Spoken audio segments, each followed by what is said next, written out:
मुझे तलाक नहीं चाहिए। एक महिला अपने पति को तलाक दे रही थी। उसके 2 बच्चे भी थे।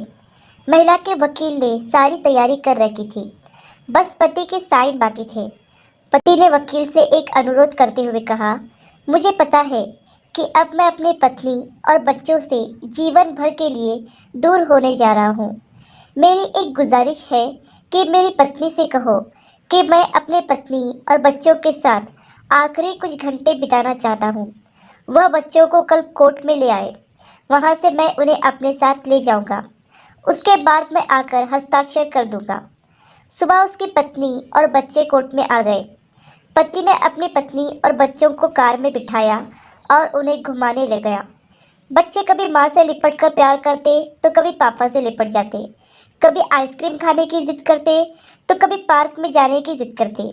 उनके पापा ने उनको आइसक्रीम खिलाई। उसके बाद होटल में ले जाकर अपने हाथों से खाना भी खिलाया और अपने बच्चों को देखते हुए उसके आंखों से आंसू भी छलक रहे थे। फिर अपने बच्चों को पार्क में ले गया। वहां जाकर बच्चे खुशी से खेलने लगे और साथ ही अपने माता पिता से लिपट जाते और माता पिता भी उनसे प्यार करते।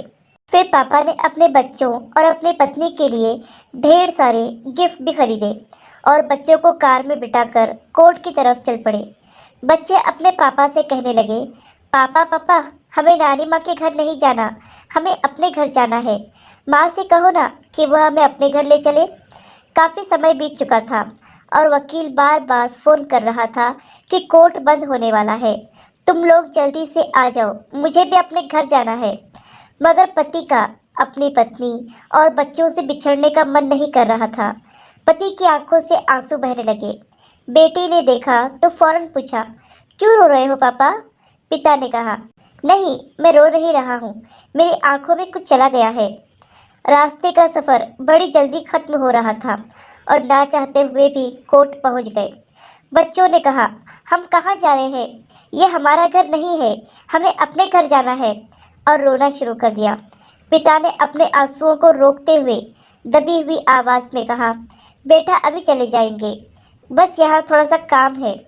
कमरे में पहुँचते ही वकील साहब ने कागज़ों पर हस्ताक्षर करने को कहा, जिस पर पत्नी ने वकील से कहा, मैं अपने पति से तलाक नहीं चाहती, मैं अपना केस वापस लेती हूँ।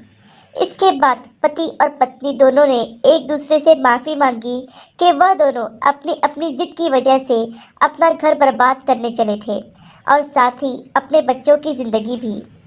अपने अहंकार को थोड़ा अलग करके किसी और की सहायता लेने के बजाय पति पत्नी खुद अपनी समस्याओं को सुलझा ले तो कई गलतफहमियां दूर हो जाएगी और कई रिश्ते टूटने से बच जाएंगे। मेरी कामना है कि यह बात लोगों के दिलों तक पहुंचे और वे अपने अनमोल रिश्तों को खोने से बच जाए। मालिक हम सबको सही निर्णय लेने की क्षमता प्रदान करे और हमें रिश्ते जोड़ने वाले में बनाए, ना कि रिश्ते तोड़ने वालों में से। आशा करती हूँ कि ये कहानी आपको पसंद आई होगी।